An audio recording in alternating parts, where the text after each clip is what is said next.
Hello friends, स्वागत है आपका Maharashtra board class 10 Pythagoras theorem के सेकंड वीडियो लेक्चर में। आज हम इस वीडियो लेक्चर में सॉल्व करने वाले हैं प्रैक्टिस से 2.1 के 1 से लेकर के 5 क्वेश्चन तक। इसके पहले वाले वीडियो लेक्चर में हमने देखा था कैसे प्रूव करते हैं पाइथागोरस थ्योरम को। तो अगर आप लोगों ने उस वीडियो लेक्चर को नहीं देखा है तो जल्दी से जाकर के देख लीजिए, ताकि आपका पाइथागोरस थ्योरम का कंसेप्ट क्लियर हो जाएगा। और बहुत ही इंपॉर्टेंट थ्योरम है वो, आपके एग्जाम में 3 से 4 मार्क्स के लिए आ सकता है, तो इसलिए भी आप जाकर के उस वीडियो लेक्चर को देख लीजिए। चलिए फिर स्टार्ट करते हैं प्रैक्टिस से 2.1। तो इसमें फर्स्ट क्वेश्चन क्या है, फाइंड द पाइथागोरस ट्रिपलेट। इसमें 4-5 क्वेश्चन दिए हुए हैं सब क्वेश्चन, तो उसका मैं सिर्फ फर्स्ट क्वेश्चन कराऊंगा, बाकी सब जो क्वेश्चन रिमेनिंग रहेंगे 2, 3, 4, 5 वो आपको करने हैं। ठीक है, तो फर्स्ट क्वेश्चन दिया है 3, 4, 5। तो आपको क्या करना है पाइथागोरस ट्रिपलेट फाइंड करने के लिए, सबसे पहले आपको देखना है कि लार्जर नंबर कौन सा है। 3, 4, 5 में से लार्जर नंबर कौन सा है, तो 5 है, तो उसका स्क्वायर फाइंड कर लेना है। ऐसा 5 का स्क्वायर क्या होता है 25। ओके, इसके बाद क्या करना है कि बाकी जो दोनों स्मॉलर नंबर बचे वो लार्जर नंबर के अलावा 2 स्मॉलर नंबर बचेंगे, कौन से यहाँ पे 3 और 4। तो 3 का स्क्वायर प्लस 4 का स्क्वायर क्या हो जाएगा, 3 का स्क्वायर 9, 4 का स्क्वायर क्या हो जाएगा 16। ये दोनों को ऐड करेंगे तो कितना हो जाएगा 25। ओके, तो 3 का स्क्वायर प्लस 4 का स्क्वायर इज इक्वल टू 25 हुआ, और 5 का स्क्वायर भी 25 हुआ। मतलब क्या हो गया 3 square plus 4 square is equal to 5 square. Okay, तो जब भी square of larger number is equal to square of sum of another 2 numbers रहेगा, अगर ये कंडीशन सेटिस्फाई हो रहा है तो फिर ये पाइथागोरस ट्रिपलेट है। ठीक है, वापस आपको बताता हूं, अगर कंडीशन सेटिस्फाई हो रहा है, कौन सा कंडीशन, कि बड़े नंबर का स्क्वायर जो कि इक्वल टू है जो दोनों बचे छोटे नंबर उन दोनों के स्क्वायर को ऐड करके, तो ये आपका पाइथागोरस ट्रिपलेट है, वरना नहीं है। ठीक है, तो स्टेटमेंट आपको यहाँ पे लिखना पड़ेगा, the square of larger number is equal to sum of square of other 2 numbers. ये सिंपल स्टेटमेंट आपको लिखना है। Hence 3, 4, 5 is Pythagoras triplet. ठीक है, बस आपका आंसर हो गया। ठीक है, तो सिस्टमेटिकली आपको जो बाकी बचे हैं 3, 4, 5 क्वेश्चन, मतलब इसका क्वेश्चन नंबर 1 का सब क्वेश्चन 2, 3, 4, 5 उसको भी करना है। बस आपको चेक करना है, जिस केस में मान लीजिए कि यहाँ पे नहीं होता, यहाँ पे अगर मान लीजिए कि यहाँ पे 6 होता है, एग्जाम्पल समझिए, तो ये कितना हो जाता 36 हो जाता। ठीक है, और ये 25 है, तो इसका मतलब कि ये यहाँ पे 6 का स्क्वायर नहीं होता, तो उस केस में आपको क्या करना है, इक्वल टू को ऐसा कट मार देना है। ठीक है, और यहाँ पे लिखना पड़ेगा आपको the square of the larger number is not, यहाँ पे बस नॉट डालना है, is not equal to the sum of square of other 2 number, hence 3, 4 यहाँ पे हो जाएगा 6। यहाँ पे मैं 5 की जगह पे 6 कर देता हूँ। ठीक है, एग्जाम्पल है और कुछ नहीं। 3, 4, 6 इज नॉट पाइथागोरस ट्रिपलेट। ठीक है, तो आपको मैंने दोनों सिनेरियो बता दिया, एक पाइथागोरस ट्रिपलेट रहेगा तो कैसे लिखना है, और पाइथागोरस ट्रिपलेट नहीं रहेगा तो कैसे लिखना है। ठीक है, तो इसके वजह से आप जितने भी एग्जाम्पल है आप अपने मन से सॉल्व कर सकते हैं। ठीक है, तो अब हम करते हैं मूव क्वेश्चन नंबर 2 पे। ओके, तो सेकंड क्वेश्चन देखते हैं फ्रेंड्स। सेकंड क्वेश्चन में in figure LNP is equal to 90 degree. ठीक है, sorry MNP is equal to 90 degree, MNP is equal to 90 degree, segment NQ is perpendicular to segment MP। तो NQ MP is equal to 9 दिया है और QP is equal to 4 दिया है। ये है 9 और ये है आपका 4, तो फाइंड करना है NQ आपको फाइंड करना है। ठीक है, तो ज्योमेट्री में सॉल्व करने का तरीका आप यहाँ पे देख लीजिए कैसे होता है। सबसे पहले आपको जो चीज़ क्वेश्चन में दिया गया है वो चीज़ आपको सेम टू सेम आंसर में लिख देना है। ठीक है, तो इस सोल्यूशन के अंदर पहले क्या लिखोगे, इन ट्रायंगल MNP, क्या दिया है in triangle MNP, angle MNP is equal to 90 degree. Second point क्या है, segment N Q perpendicular to segment M P, ये दोनों चीज़ें हैं वो है गिवन। आपको ऐसा यहाँ पे लिख देना है। जैसे आप लिखेंगे आपको हाफ मार्क्स अलर्ट हो जाएगा, ठीक है, मतलब ये आपका हाफ मार्क्स का है।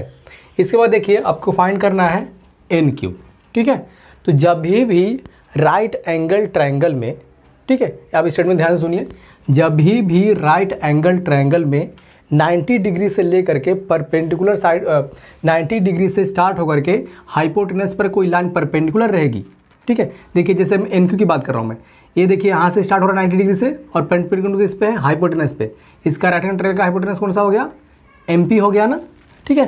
तो जब भी ऐसा सिचुएशन रहेगा तो उस केस में क्या होता है, इस लाइन का जो वैल्यू होता है एन क्यू का, उसका स्क्वायर, एन क्यू का स्क्वायर इज इक्वल टू क्या होता है कि हाइपोटेनस को जो दो पार्ट में डिवाइड करती है वो दोनों पार्ट का मल्टीप्लाई होता है।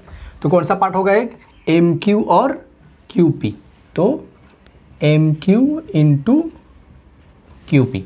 देखिए क्या है थ्योरम, राइट एंगल ट्रायंगल में, ठीक है, राइट एंगल ट्रायंगल में 90 डिग्री का जो एंगल रहेगा वहाँ से स्टार्ट होकर हाइपोटेनस पर अगर कोई परपेंडिकुलर लाइन खींची जाती है तो उस लाइन का जो स्क्वायर होगा, उस लाइन का जो वैल्यू का स्क्वायर होगा वो होगा इक्वल टू दोनों का जो हाइपोटेनस का जो दो साइड डिवाइड करेंगे, मतलब दो जो पार्ट डिवाइड होंगे वो दोनों का मल्टीप्लाई, मतलब इसका देखिए जैसे कि N Q is equal to क्या होगा, M Q into Q P. इसका इस थ्योरम को बोलते हैं हम थ्योरम ऑफ ज्योमेट्रिक मीन, ठीक है। ये जो थ्योरम है जो आपको मैंने एक्सप्लेन किया, ये है आपका थ्योरम ऑफ ज्योमेट्रिक मीन। वापस से सुनिए, मैं आपको रिपीट कर रहा हूँ। राइट एंगल ट्रायंगल में 90 डिग्री से लेकर के हाइपोटेनस पर अगर कोई परपेंडिकुलर लाइन खींची जाती है तो उस लाइन का जो स्क्वायर होगा वो इक्वल टू होगा हाइपोटेनस को जो दो पार्ट में डिवाइड कर रहा है वो लाइन, वो दोनों का मल्टीप्लाई। समझ में आया? देखिए ओके, अभी वैल्यू सब्स्टिट्यूट कर दीजिए। एन क्यू का वैल्यू अपने को तो पता नहीं है, एम क्यू पता है कितना 9, एन क्यू पता है 4, दोनों को मल्टीप्लाई कितना हो जाएगा 36, और ये है एन क्यू का स्क्वायर। अभी अपने को एन क्यू स्क्वायर फाइंड नहीं करना है, एन क्यू फाइंड करना है ना। तो N Q is equal to क्या हो जाएगा, जब भी आपको एक साइड से स्क्वायर हटाना पड़ता है तो दूसरे साइड क्या हो जाता है, स्क्वायर रूट। तो ये 36 क्या हो जाएगा स्क्वायर रूट के अंदर। अभी 36 इसका स्क्वायर है 6 का, ठीक है, तो 6 यूनिट से हो गया, ठीक है। तो N Q is equal to 6 units, यही आपका आंसर है, ठीक है। इसमें मेन कंसेप्ट ये वाला है थ्योरम ऑफ ज्योमेट्रिक मीन, इसका आगे भी क्वेश्चन में यूज़ होगा, तो आप इसको ध्यान से समझ लीजिए चीज़ को कि क्या होता है ये। ओके, चलिए फिर नेक्स्ट मूव करते हैं क्वेश्चन नंबर 3 पे। क्वेश्चन नंबर 3 भी आपका ज्योमेट्रिक मीन थ्योरम के ऊपर ही है। देखिए ये भी दिया है राइट एंगल ट्रायंगल, देखिए क्यू पी आर, और ये राइट एंगल ट्रायंगल के 90 डिग्री से लेकर के हाइपोटेनस पे एक परपेंडिकुलर लाइन खींची गई है, वो है पी एम, ठीक है। तो ये भी आपका ज्योमेट्रिक मीन का कंसेप्ट यूज़ होने वाला है। इसमें आपको फाइंड करना है क्यू आर का वैल्यू, क्यू से लेकर के आर का वैल्यू फाइंड करना है, ठीक है। तो अब देखिए, अब ज्योमेट्रिक मीन अगर हम लेते हैं तो क्या हो जाएगा, ज्योमेट्रिक मीन में आपका P M square is equal to हो जाएगा Q M into M R, ठीक है। अभी इसमें दो चीज़ नोन है, पी एम भी है और क्यू एम भी है, तो एम आर अपने को मिल जाएगा। जैसे ही एम आर मिलेगा हम दोनों को ऐड कर देंगे तो आपको क्या मिल जाएगा, क्यू आर मिल जाएगा, ठीक है। तो देखिए हम कैसे इसको प्रोसेस करते हैं। पहले फर्स्ट स्टेप आपका वही है कि जो चीज़ दिया है वो हम लिख लेते हैं। तो in triangle P Q R angle Q P R is equal to 90 degree, segment P M perpendicular to segment Q R, ये दोनों चीज़ें हैं अपने को गिवन।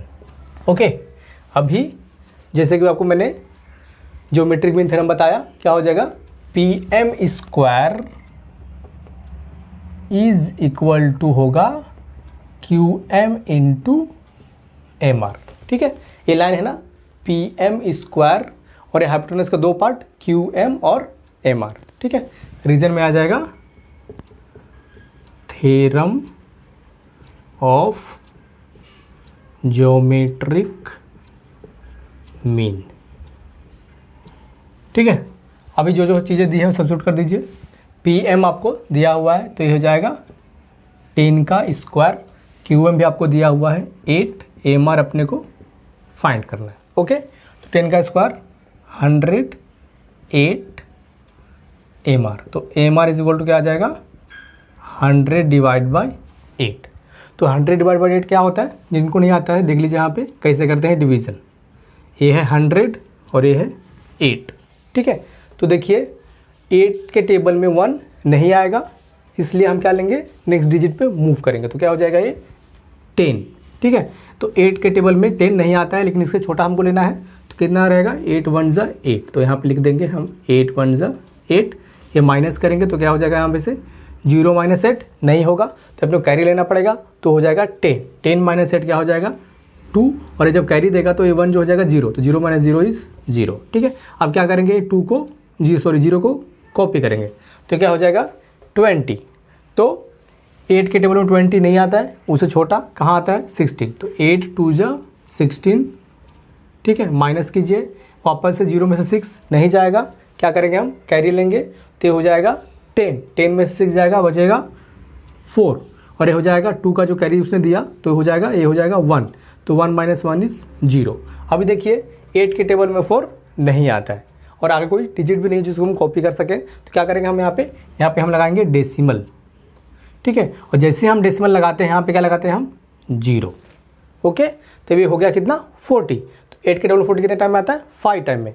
8 5 ज़ा 40। तो 8 5 ज़ा 40, ये माइनस करेंगे तो ये 0 हो जाएगा। मतलब क्या आएगा आंसर ये डिवाइड करने पे 12.5। तो MR इज इक्वल टू हो गया 12.5 यूनिट्स, ठीक है। तो अभी तो अपने को MR मिल गया, लेकिन फाइंड क्या कर रहा है QR ना। तो QR इज इक्वल टू क्या हो जाएगा QM plus MR। QM plus MR, reason क्या आएगा कि QMR जो है वो तीनों कोलिनियर है, मतलब एक ही लाइन में है QMR, ठीक है। वैल्यू सब्स्टिट्यूट कीजिए। QM कितना दिया है 8, MR हमने फाइंड किया 12.5। अभी दोनों को ऐड करेंगे कितना आ जाएगा आंसर 20.5 आएगा। कैसे आएगा आंसर देखिए 12.5 और दूसरा है आपका 8, ठीक है। तो 8 के आगे डेसिमल नहीं है, मतलब क्या है ये 8.0 है ऐसा। तो डेसिमल के नीचे डेसिमल लिखना होता है। देखिए डेसिमल के बाद क्या है 0 और डेसिमल के पहले क्या है 8, तो ऐसा लिखना होता है, ठीक है। अब दोनों को ऐड कर दीजिए तो एक क्या हो जाएगा 5 और 0 5, डेसिमल के नीचे डेसिमल, और 8 और 2 क्या हो जाएगा 10, कैरी 1 बचेगा इधर पे, तो 1 और 1 2 हो जाएगा, दैट इज़ 20.5। तो ये आंसर आ जाएगा आपका 20.5 यूनिट्स, ठीक है। QR इज इक्वल टू आ जाएगा 20.5 यूनिट्स, ठीक है। सिंपल सा क्वेश्चन है, आपको कैसे डिवाइड करना वो भी आपको समझा दिया मैंने। अगर आपको लोगों को नहीं आता रहेगा, वैसे सबको आता रहेगा, जिनको नहीं आता रहेगा वो ये देख सकते हैं। और कैसे ऐड करना है डेसिमल को वो भी आपको दिखा दिया मैंने कि कैसे ऐड किया जाता है। अगर आप लोग को नहीं आता रहेगा तो आप यहाँ पे देख सकते हैं, ओके। सिंपल सा क्वेश्चन है, इसमें भी ज्योमेट्रिक मीन थ्योरम का यूज़ हुआ है, ओके। चलिए फिर मूव करते हैं क्वेश्चन नंबर 4 पे। क्वेश्चन नंबर 4 करने से पहले हम 2 कंसेप्ट देख लेते हैं। ये आपने कंसेप्ट 9th में भी देखा होगा, तो वापस हम रिवाइज कर लेते हैं। कौन सा है 2 कंसेप्ट, एक है आपका 60 30 90 या 90 60 सॉरी 30 60 90 थ्योरम, और एक है 45 90 45 या 45 45 90 थ्योरम। ये 2 थ्योरम आपको देखना है, ठीक है। ये सेम टू सेम चीज़ें 9th में दिया गया है। अगर आप लोगों ने 9th अच्छे से नहीं पढ़ा है तो कोई बात नहीं, यहाँ हम समझ लेते हैं, okay.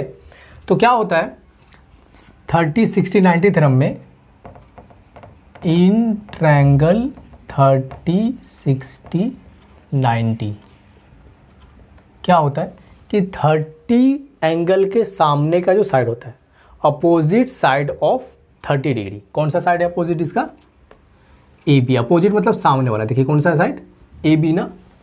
AB is equal to 1/2 half of hypotenuse. Hypotenuse कौन सा हुआ, हाइपोटेनस कैसे पहचानने का आपको पता है क्या, नहीं पता। देखिए जो भी 90 डिग्री रहेगा ना, उसके सामने का जो साइड होगा, नहीं 90 डिग्री है, इसके सामने का साइड कौन सा है A वाला है, AC है, तो A होता है हाइपोटेनस, ठीक है। याद रखें हमेशा 90 डिग्री के सामने का साइड जो रहेगा वो हमेशा हाइपोटेनस रहेगा। आपको आंख बंद करके बोलना है, जो 90 डिग्री के सामने का साइड रहेगा वो है हाइपोटेनस, ठीक है। तो क्या होगा यहाँ से AC। आगे कंसेप्ट समझ में, 90 डिग्री के सामने का जो साइड होता है वो होता है half of hypotenuse, 1/2 of hypotenuse, ठीक है। और 60 डिग्री के सामने का साइड, जो 60 डिग्री है इसके सामने का साइड यानी कि BC जो होता है 1√3/2 ऑफ हाइपोटेनस, ठीक है। दोनों चीज समझ में आया। 30 डिग्री के सामने का साइड हाफ ऑफ हाइपोटेनस और 60 डिग्री के सामने का साइड √3/2 ऑफ हाइपोटेनस। ओके, ये दो कंसेप्ट हो गए आपके 30, 60, 90 थ्योरम के, ठीक है। अब एक कंसेप्ट देख लीजिए इसका 45, 90, 45, या आप ऐसा बोल सकते हैं 45, 45, 90 इस थ्योरम के अंदर। तो इसमें देखिए ये दोनों एंगल तो 45 है ना, क्योंकि एक जब 90 हो गया और एक 45 हो गया तो एक तो 45 बचने वाला है, क्योंकि ट्रायंगल का पूरा एडिशन कितना होता है 180 का होता है, सिंपल ना। तो जब ये 90 हो गया तो ये 45 होगा तो बचा तो 45 ना, तो जो अनदर रहेगा वो 45 हो जाएगा। तो इसमें से देखिए 45 के सामने का जो साइड होता है, 45 के सामने का साइड ए है, एक है QR, और इस 45 के सामने का साइड कौन सा होगा PQ। तो दोनों सेम ही होगा ना, ठीक है। यहाँ पे देखिए सेम मार्क भी किया है, ठीक है। दोनों सेम होगा और क्या होगा 1/√2 ऑफ हाइपोटेनस। तो इसका हाइपोटेनस कौन सा है PR है। 45 के सामने का साइड कौन सा है PQ हुआ, और इस 45 के सामने कौन सा हुआ QR हुआ। तो दोनों सेम रहेगा और क्या रहेगा 1/√2 ऑफ हाइपोटेनस। ओके, तो ये दो कंसेप्ट है, आपको आगे भी इसमें इस क्लास में आपको यूज़ होगा, तो आपको ये ध्यान से याद कर लेना है, ठीक है। याद करने वाली कोई बात है नहीं इसमें, जस्ट आपको समझना है। और सिंपल सा स्टेटमेंट है, 90 के सामने रहेगा तो हाफ, और 60 के सामने रहेगा तो √3/2 ऑफ हाइपोटेनस, और 45 के सामने रहेगा तो 1/√2 ऑफ हाइपोटेनस, ठीक है। ओके, तो चलिए अभी मूव करते हैं क्वेश्चन नंबर 4 के ऊपर। ओके, तो क्वेश्चन नंबर 4 के अंदर एक राइट एंगल ट्रायंगल का दिया गया है, उसका डायग्राम दिया गया है, और आपको बोल दिया है कि जो भी डायग्राम में चीज़ दी गई है, इन्फॉर्मेशन दी गई है, उसको यूज़ करो और ये दोनों वैल्यू को फाइंड करो, RP एंड PQ को, ठीक है। देखिए फिर इस राइट एंगल ट्रायंगल में ए वैल्यू दिया गया है 30, एक वैल्यू दिया गया है 90, तो रिमेनिंग क्या होगा 60, है ना, क्योंकि क्या होगा तीनों को ऐड करके कितना होना चाहिए 180 होना चाहिए, तो रिमेनिंग कितना 60 होगा ना, ठीक है। तो सिस्टमेटिकली हम लिख लेते हैं पहले, तो in triangle PQR angle RQP is equal to 90 degree, angle RQP is equal to 90 degree. देखिए एंगल का नाम कैसे लिखना है, जो जिस एंगल की आप बात कर रहे हैं उसको आपको मिडल में रखना है, मतलब बीच में रखना है, बाकी दोनों जो नेम रहेंगे, तो दोनों लेटर्स रहेंगे वो साइड में रहेंगे। तो मुझे Q चाहिए, तो कैसे लिख सकता हूँ मैं RQP या तो PQR, दोनों भी आंसर सही है, ठीक है। तो मैंने RQP ले लिया 90 डिग्री, ठीक है। और क्या दिया गया अपने को, और इसमें कुछ नहीं है, ओके, ये चीज़ है अपने को गिवन, ठीक है। तो एंगल जो P है वो 30 डिग्री है, एंगल Q है वो 90 डिग्री है, तो एंगल R जो होगा वो 60 डिग्री होगा। और ये जो दोनों चीज़ें हैं, ये दोनों चीज़ें भी आपको गिवन है, मतलब डायग्राम में दिया गया है कि P जो है वो 30 डिग्री है और Q जो है वो 90 डिग्री है। सॉरी मैंने यहाँ ऑलरेडी Q का लिख दिया ना, तो ज़रूरत नहीं वापस से Q लिखने की। और या तो चाहिए तो आपको ये जो लेटर है P का, वो भी सॉरी P का जो नाम है वो 3 लेटर में लिखिए, तो क्या हो जाएगा P का 3 लेटर में QPR, तो एंगल QPR, ये दोनों चीज़ें जो है एक साथ हम डाल देते हैं कि है वो गिवन, ओके, इसकी ज़रूरत नहीं है, ओके। तो ये जो R जो होगा, R को भी हम 3 लेटर में लिखते हैं। आप एंगल का नाम 3 लेटर या 1 लेटर में लिख सकते हैं, दोनों सही है, ओके। तो मैंने यहाँ दोनों 3 लेटर में लिखा है, इसलिए ये लास्ट का 60 का जो R है वो भी हम 3 लेटर में लिख दूंगा। तो क्या हो जाएगा QRP, एंगल QRP, इसका रीजन क्या आएगा रिमेनिंग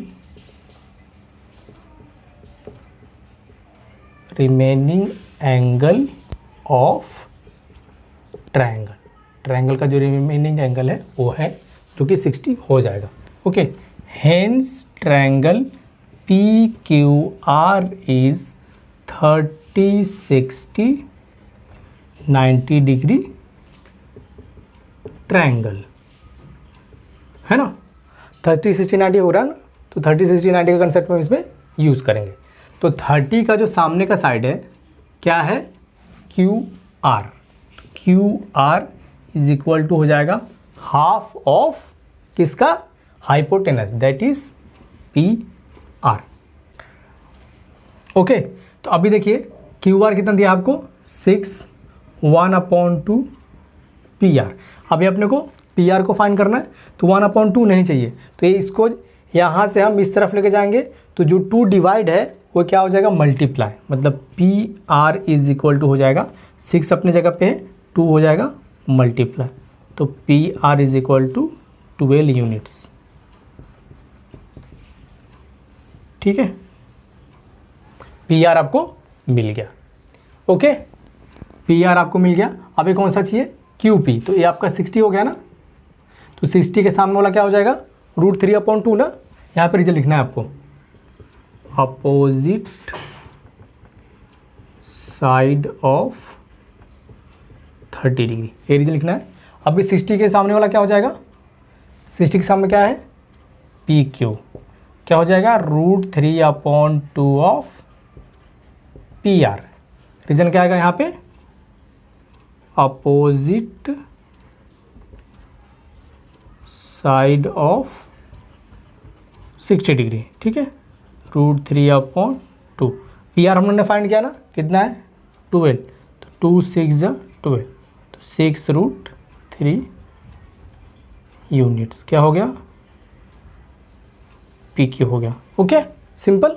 तो पहले आपको 30 के सामने वाला साइड फाइंड करना पड़ेगा। अब डायरेक्ट 60 पे मूव करेंगे तो नहीं चलेगा, क्योंकि अगर 60 पे आप मूव करेंगे तो देखिए क्यू पी भी अननोन है और पी आर भी अननोन है, कैसे चलेगा, नहीं ना। तो इसलिए आपको पहले 30 का साइड वाले को फाइंड करना पड़ेगा, यूज़ करना पड़ेगा, और आपको हाइपोटेनस फाइंड करना पड़ेगा, और जैसे आपको हाइपोटेनस मिल जाएगा तो उसको यूज़ करके आपको ये वाला पी क्यू को फाइंड करना पड़ेगा। ओके, ये भी क्वेश्चन सिंपल है, ये भी आपके एग्जाम में 2 या 3 मार्क्स के लिए आ सकता है। ठीक है, और 2 मार्क्स के लिए आएगा तो जस्ट इतना आएगा, और 3 मार्क्स के लिए आएगा तो दोनों आएगा। ओके, ठीक है, तो सिंपल क्वेश्चन है। ओके, तो फ्रेंड्स क्वेश्चन नंबर 5 जो है वो एक्टिविटी है, और एक्टिविटी आपके एग्जाम के लिए बहुत बहुत बहुत ही इंपॉर्टेंट क्वेश्चन है।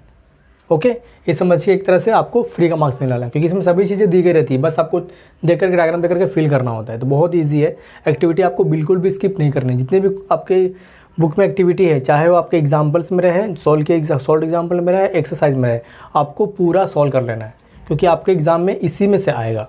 ओके, तो एक्टिविटी देखिए बहुत इंपॉर्टेंट है।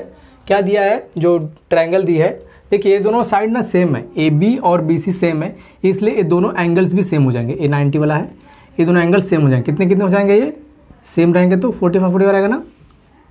तो इसमें 45 45 90 वाला कंसेप्ट हम यूज़ करने वाले हैं एक्टिविटी को फिल करने के लिए। ठीक है, तो A B is equal to B C, A B is equal to B C, वो क्या है, वो गिवन है, तो ये आपको यहाँ पे गिवन लिख देना है।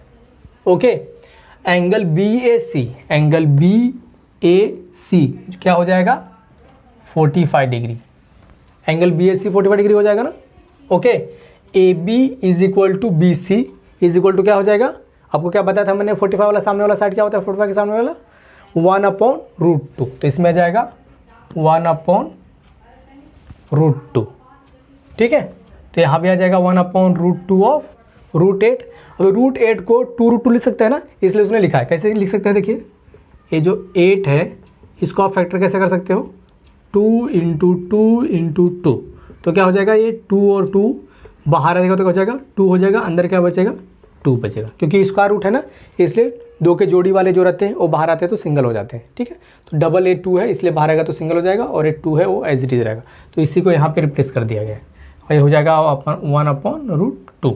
अभी देखिए ये √2 और ये √2 कैंसिल हो गया, बचा क्या 1 × 2 दैट इज 2। ठीक है, तो आंसर हो गया 2 यूनिट्स। यही मतलब जो भी यहाँ पे मैंने लिख दिया यही आपको फिल करना है, बस हो गया, और इसमें कुछ नहीं। देखिए कितना सिंपल था, बस जस्ट आपको देखना है और फिल करना है और फ्री का मार्क्स लेना है। ओके, तो हाँ फ्रेंड्स, यही समाप्त होता है आपका पाइथागोरस थ्योरम का सेकेंड वीडियो लेक्चर। तो अगर आप लोग को वीडियो लेक्चर अच्छा लगा रहेगा तो जल्दी से जाकर के लाइक कर दीजिए और अपने दोस्तों के बीच में शेयर कर दीजिए, और अगर आप लोग हमारे चैनल पर नए हैं तो जल्दी जाकर चैनल को सब्सक्राइब कर दीजिए और बेल आइकन को प्रेस कर दीजिए, जिससे आपको हमारे आने वाले न्यू वीडियो का अपडेट मिलता रहेगा। तो मिलते हैं फिर नेक्स्ट वीडियो लेक्चर में, जहाँ के हम सॉल्व करेंगे प्रैक्टिस सेट 2.1 के रिमेनिंग क्वेश्चन 6, 7, 8, 9, 10।